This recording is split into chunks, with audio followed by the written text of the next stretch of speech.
Olá, eu sou a Lurdinha da Associação Espírita Lauro Machado, sou voluntária da casa e agora também vou passar a fazer algumas palestras.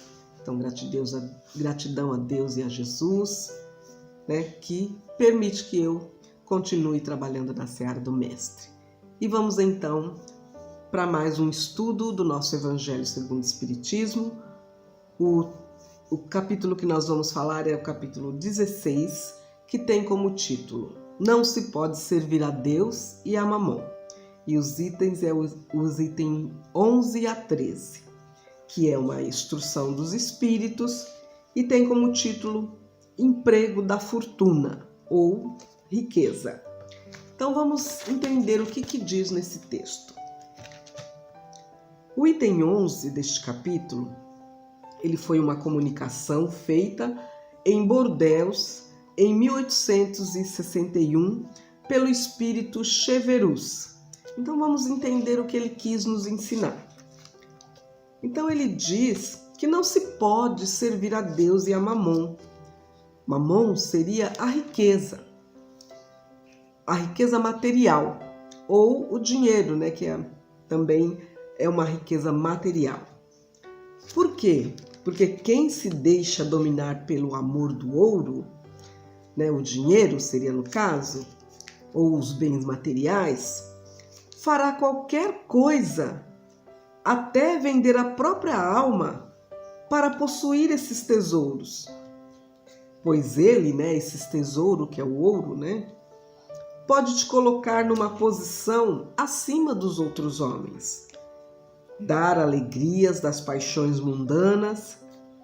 Por isso que esse trecho ele afirma que não pode servir a Deus e a Mamon, pois a alma, que é o espírito encarnado, vai ficar dominada pela cobiça da carne, pelas paixões mundanas e tudo que não edifica aos olhos do Criador.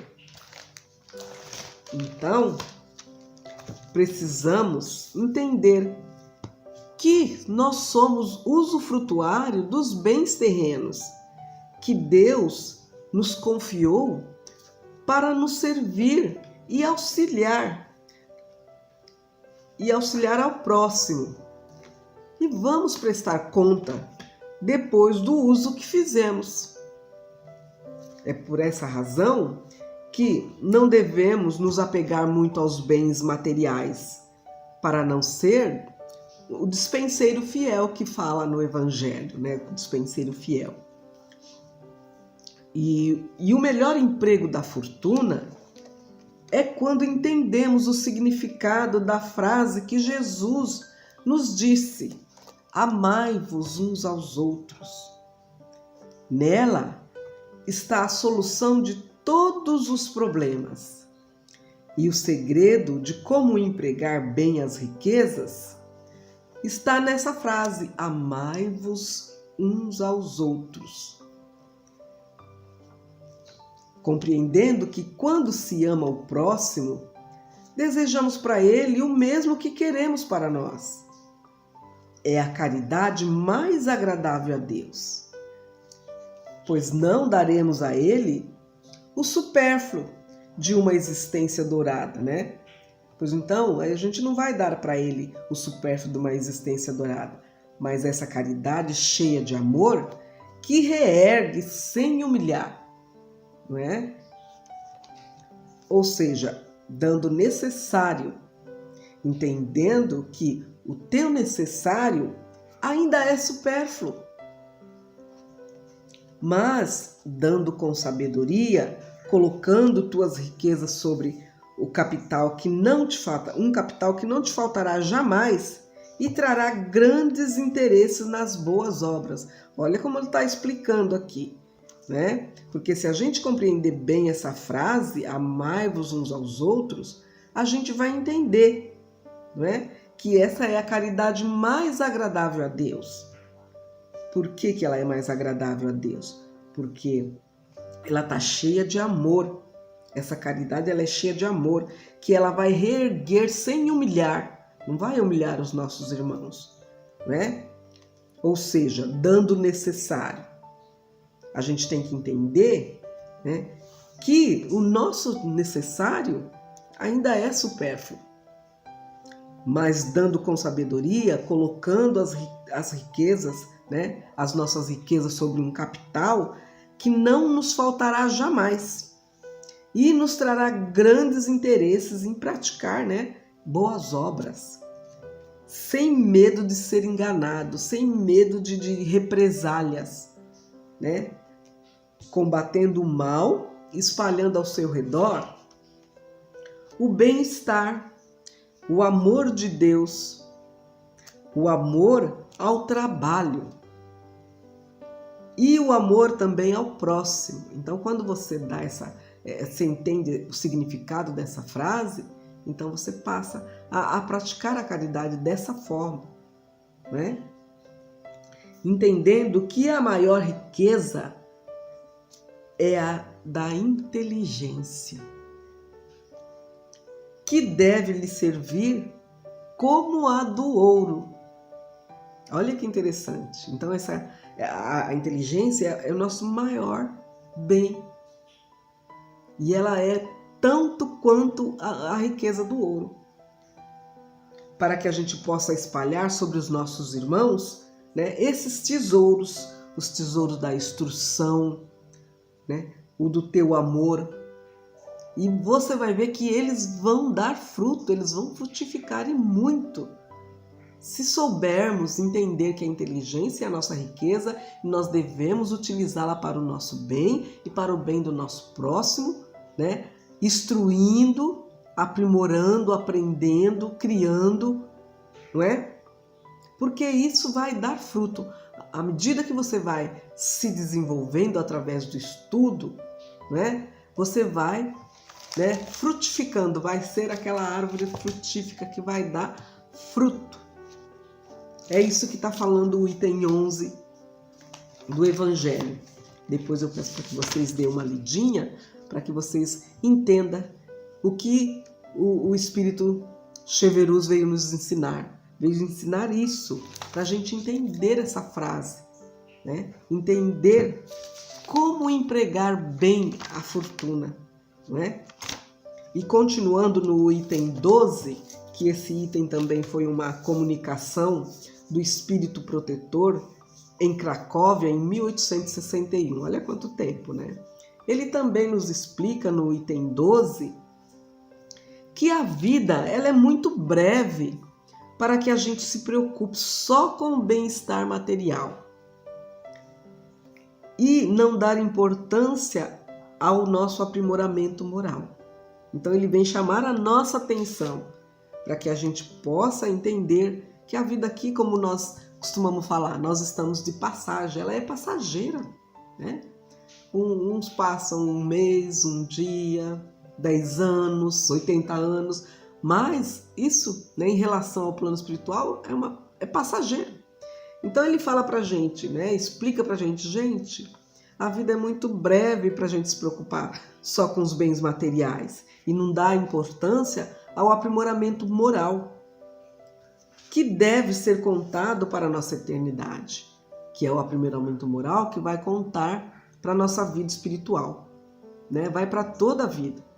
Eu ultimamente costumo dizer assim que a gente pode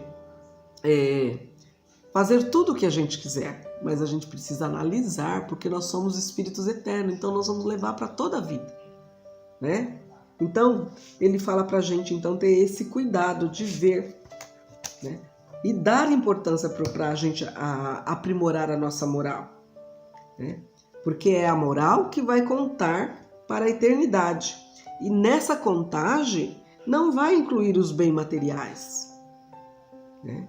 Embora a gente compara que nós somos como cegos de amor imoderado pela fortuna e dos gozos que ela nos proporciona, né? E que o homem sujeita a tudo para poder ter essa fortuna, essa fortuna do ouro, dos bens materiais, angariar cada vez mais dinheiro, não é? Então a gente fica como se estivesse com venda nos olhos e querendo trabalhar cada vez mais para poder angariar dinheiro, angariar bens materiais, né? Como se nós fôssemos cegos, né? Porque o bem material, né? O dinheiro, ele traz como ele fala aqui, gozos, né? Que ele proporciona. Então o homem sujeita a tudo, sujeita ao trabalho penoso, sujeita a dobrar de turno, né? Noites sem dormir, se sacrifica ao máximo para poder ter os bens materiais e angariar dinheiros, não é? Ou seja, eles se esforçam para satisfazer necessidades exageradas, vaidade, excessos, para aumentar a fortuna. São insensatos. A doutrina explica, Kardec explica ali, que estamos agindo como insensatos. Porque estamos nos esforçando, né, dobrando turnos, fazendo aquele trabalho penoso, só para ganhar cada vez mais dinheiro, ter mais bens materiais.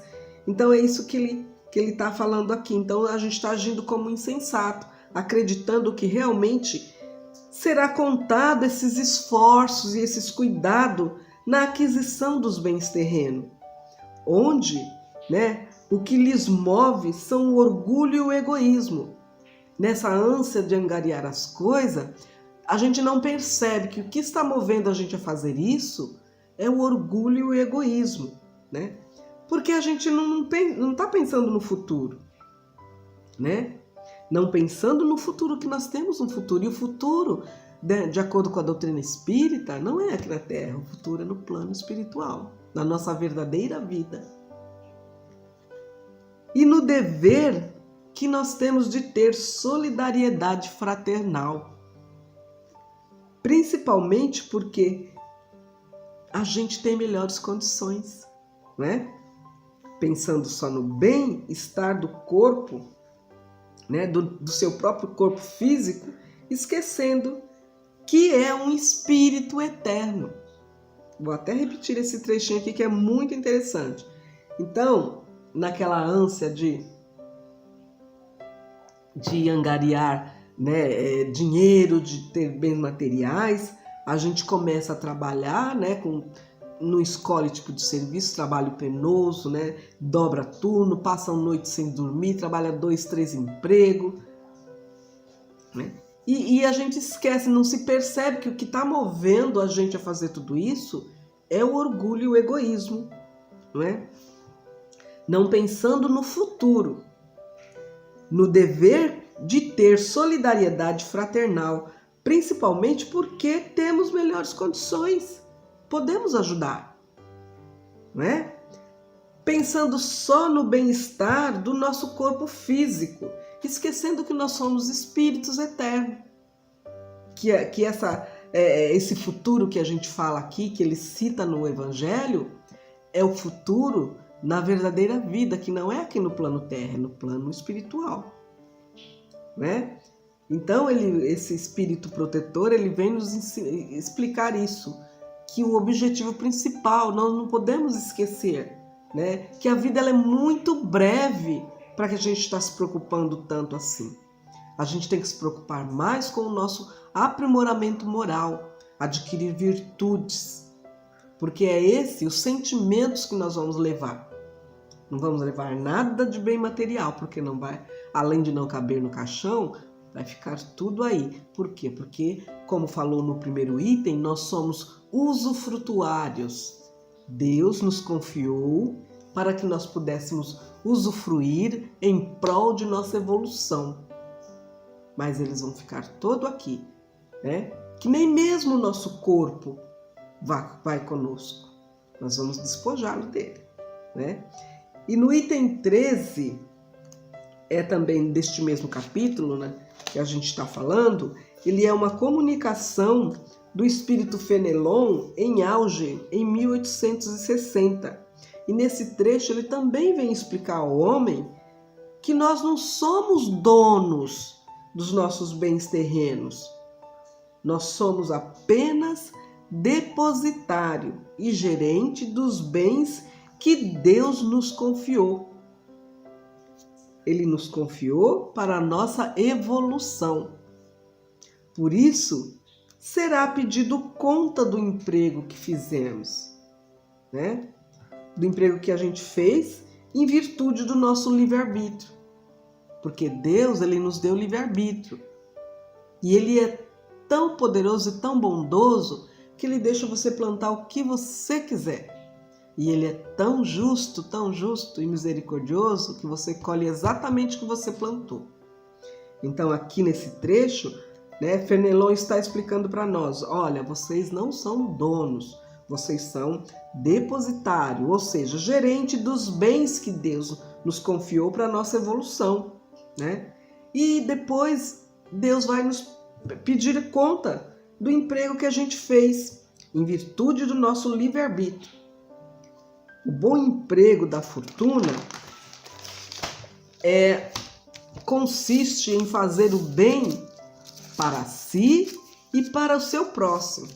Então, quer dizer, para você empregar bem a sua fortuna, você vai fazer o bem para si e para o seu próximo. Não é só para você, né? Pois a beneficência não é senão um modo de emprego da fortuna. Então, quer dizer, quando a gente está fazendo bem, é uma maneira de você empregar bem a sua fortuna, né? A beneficência, ela alivia a miséria. Ela alivia a miséria atual, ela aquieta a fome, ela preserva do frio e dá asilo àquele que não tem. Olha que interessante, né? A fortuna, ela pode aliviar muitas coisas, né? Enquanto que o mau emprego da fortuna é fazer servir para a satisfação pessoal, só para mim, né? Como diz aquele velho ditado, que venha a nós o vosso reino, né? Como é aquilo? Tá? Deixa eu ver se é isso mesmo. Que a pessoa só quer o venha a nós o vosso reino, nada, né? Então, quer dizer, quando você emprega mal a fortuna, é tudo só para você. Você não vê mais nada na frente, né? É tudo só para você. Então, aí você está empregando mal a sua fortuna. Porque não é só para você satisfazer pessoalmente, é para você auxiliar também, né? Por isso que a fortuna, ela acarreta um dever que é de auxiliar o próximo, igualmente meritório, no qual consiste também em prevenir a miséria. Olha que interessante. Então, quer dizer, eu não posso, né, querer a fortuna só para me satisfazer pessoalmente. Eu tenho que auxiliar o meu próximo, né? Por isso que a gente fala que a missão da fortuna, ela é bem mais difícil do que a miséria. Porque a fortuna, ela nos traz muito, né? Ela nos proporciona muitas coisas que a gente pode sucumbir nisso daí. Além de virar egoísta, orgulhoso, né? Porque eu entendo assim que não é pecado você querer se melhorar, você querer as coisas boas. Não é pecado. Mas o exagero, né? E se você pode auxiliar o nosso irmão, aí sim, aí já é problema, né? Então vamos continuar aqui. Então, como eu falei, né, enquanto o emprego da fortuna é você fazer para servir a você e ao próximo. E quando você emprega mal a fortuna, é só a satisfação pessoal. A fortuna lhe acarreta um dever que é auxiliar o próximo, igualmente meritório, na qual consiste em prevenir a miséria. Então, a fortuna também é um modo de prevenir, que tem tanto mérito quanto você ajudar. Olha que interessante, não é? Essa é a missão das grandes fortunas, prevenir a miséria, né? Quando a gente vê que tem, né, as grandes fortunas aí, dá para prevenir a miséria, que pode proporcionar a todos melhorias, né? Promovendo e desenvolvendo, né, ações significativas, como emprego, dando trabalho de várias formas, né? Pesquisas científicas e pesquisas tecnológicas também, todos os tipos de trabalhos, né, todos os gêneros. Quando você tem as grandes fortunas, é essa a missão, não é só para você, né? Então, a missão da grande fortuna é isso, é promover e desenvolver, né, ações significativas para todos, para que todos possam se beneficiar. Porque como nós já dissemos lá atrás, quanto mais você ajuda, mais você vai ter e mais você é o primeiro que passa a beneficiar, não é? E aí eu coloquei assim, por quê que acontece tudo isso? Porque o trabalho desenvolve a inteligência e realça a dignidade do homem, sempre confiante em poder dizer que foi pelo seu próprio esforço, né? Ao passo que a esmola já humilha e degrada. Porque é muito bom, né, quando a gente fala, nossa, eu consegui comprar o meu carro com o meu próprio esforço, eu consegui comprar a minha casinha com o meu próprio esforço. Então é isso que ele está falando. Por isso que a missão das grandes fortunas é promover trabalho, é promover pesquisas científicas e tecnológicas. Nós temos exemplo agora o que a gente está passando. Nós estamos praticamente com quase 3 anos de pandemia. E em toda a história da humanidade, né, essa foi vamos dizer assim, de acordo com o pouco que eu li na internet, que foi a pandemia que a vacina veio mais rápido, vamos dizer assim.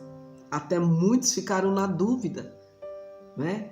Mas a gente não pode se esquecer que o plano espiritual está trabalhando incessante em todos os aspectos, no auxílio ao cientista, no auxílio àqueles que estão pegando a doença, no auxílio àqueles que estão trabalhando na linha de frente, no auxílio de tudo para que a gente possa entender que tudo está sob o controle do nosso Pai Todo-Poderoso, que nas ações de Deus não tem erro, não é? E essa pandemia que a gente está vivendo, onde a vacina praticamente veio, vamos dizer assim, num tempo recorde em relação às pandemias anteriores, porque essa não é a primeira pandemia e nem vai ser a última, né? A humanidade já passou por pandemia, né? Segundo o que eu estava lendo, a pandemia, né? Eu tinha acabado de nascer quando teve a pandemia, acho que é da gripe espanhola, se não me falha a memória. Então, quer dizer, essa pandemia da coronavírus, né, a gente tem, como a gente sempre tem falado nas nossas reuniões, que a doença, a gente tem que encará-la como uma professora, porque ela vem nos ensinar. Olha quanta coisa boa a gente aprendeu por causa do coronavírus. Certo, né? Muitos vão falar, mas ele dizimou muitas famílias, levou muitos. Sim, gente. Mas se nós aprendermos e estamos estudando a doutrina espírita, nós entendemos que a morte não existe. Antes da gente encarnar, nós fazemos o processo reencarnatório, que está tudo lá, escrito o que vai acontecer. Quem foi é porque teria que ter ido, não é? Mas eles não morreram, eles estão vivos. E precisa muito das nossas orações, das nossas vibrações positivas, para que eles possam aceitar dessa forma. E que aqueles que ficaram também fiquem, né, bem, porque a doutrina nos ensina a sofrer bem. Entendendo que a gente tem que entender os desígnios de Deus e aceitar. Porque Deus não faz nada para nos prejudicar, né? Então, a missão dessas grandes fortunas é também fazer tudo isso para que a gente possa entender, poxa, meu Deus, meu ente querido foi embora com a coronavírus, né? Mas, de acordo com a nossa doutrina, nós vamos nos encontrar um dia. Então, a gente precisa manter o equilíbrio para que a gente não possa, né, desperdiçar a nossa reencarnação, vamos dizer assim.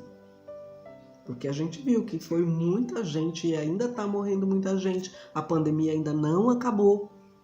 Não acabou. Vamos nos prevenir. Vamos fazer tudo que nos pedem os protocolos dos cientistas, né, do Ministério da Saúde. Vamos fazer também o que nos pede o plano espiritual. Faça a sua parte, porque Jesus já falou há muito tempo atrás, né? faça a sua parte. Deus disse, né? Faça a tua parte que eu te ajudarei. Ninguém está sozinho. Então, eu só quis fazer esse comentário para a gente entender, né, a missão das grandes fortunas. É isso, promover trabalho, promover pesquisa, para que possa não auxiliar só eles, auxiliar a toda a humanidade, né? E o trabalho, ele faz você desenvolver, né, a inteligência, né? Haja vista que a gente também sabe que tem gente que desenvolve essa inteligência para coisas erradas, mas aí depois eles vão prestar conta do livre-arbítrio. Nós não falamos lá que nós vamos prestar conta porque Deus nos deu o livre-arbítrio para a gente poder evoluir, né? Plantar e colher o que nós plantamos. Então, quer dizer, cada um vai fazer a sua prestação de conta quando desencarnar, né? Então é isso, o trabalho então ele desenvolve a inteligência, né? Realça a dignidade do homem, sempre confiante em poder dizer, eu consegui pelo meu próprio esforço. Ao passo que a esmola, ela humilha e degrada. É essa razão, né, que Deus permite que a fortuna seja concentrada em uma só mão, né? Porque já pensou se fosse todo mundo rico, aí não ia ficar todo na mesmice, não ia evoluir, não ia fazer mais, não ia fazer menos, porque tinha todo mundo igual, né? Vai melhorar para quê? Agora, por isso que Deus permite que concentre-se a fortuna em uma só mão, né? Porque essa mão que ele concentrou essa fortuna, ela deve ser o quê? Deve ser a fonte de bem-estar, né? Aquela fonte da água viva de bem-estar que vai derramar e vai fecundar tudo à sua volta, né? Para que todos estejam bem. Por isso que ele concentra a fortuna em uma mão só. Aqueles que detêm a fortuna e empregam segundo os desígnios de Deus, né? Eles são os primeiros a saciar dessa fonte benfazeja. Olha que interessante, ó. Aqueles que detêm a fortuna e empregam segundo os desígnios de Deus são os primeiros a saciar dessa fonte benfazeja. Seu nome será abençoado sobre a terra e no plano espiritual. E no plano espiritual será conhecido como o bom e fiel servidor. Olha que interessante, né? Então quer dizer, e ele vai entrar, como diz Jesus no Evangelho, ele vai entrar no gozo do Senhor. Então quer dizer, aqueles que têm a fortuna e que usa de acordo com os desígnios do nosso Pai, ele é o bom e fiel servidor. E ele também explica, Fenelon também explica para a gente, que na parábola que Jesus veio nos ensinar, no Evangelho, a parábola dos talentos, né? Aquele servidor que enterrou o dinheiro que lhe foi confiado, que não quer dizer que ele é avarento, que ele é sovinho, mão fechada, não quer dizer isso, mas que ele não soube administrar essa fortuna, né? Então a fortuna ficou improdutiva, mas isso não significava que ele era avarento, né? E como Jesus falava, principalmente em esmola, devemos levar em conta que naquela época e naquele lugar que Jesus disse isso, né, não se conhecia os trabalhos que a arte e a indústria criaram depois, né? Hoje a gente vê muitas coisas, né, que podem se fazer até com reciclagem, mas naquela época não tinha ainda esse conhecimento, não é? Que poderia ser empregado a fortuna para o bem geral. Então, a gente precisa pensar nisso. E a gente vai concluir então o item 13, que é o último item, que devemos entender que aquele que pode dar pouco ou muito, dê esmola. Não é pecado dar esmola. Se você pode dar, dê de coração, né? E também dê quando for necessário. É porque tem gente que vai falar, mas tem muita gente assim, assado. Se o seu coração está falando, dê esmola. Você pode dar muito pouco, dê esmola. Mas é mais importante também, quanto possível, converter essa esmola em salário. Olha que interessante.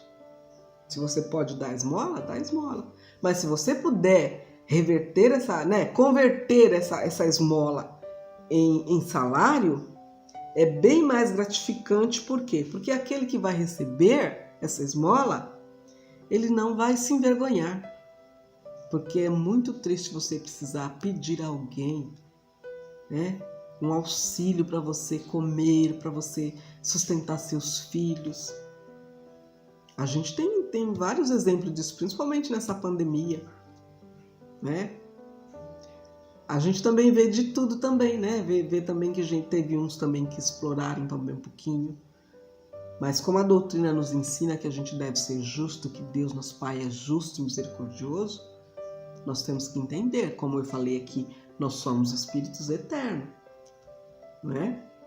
Nós somos espíritos eternos e nós vamos prestar conta, porque todos os bens terrenos que nós temos aqui na Terra são do nosso Criador. Nem mesmo o nosso corpo nós levamos conosco quando desencarnamos.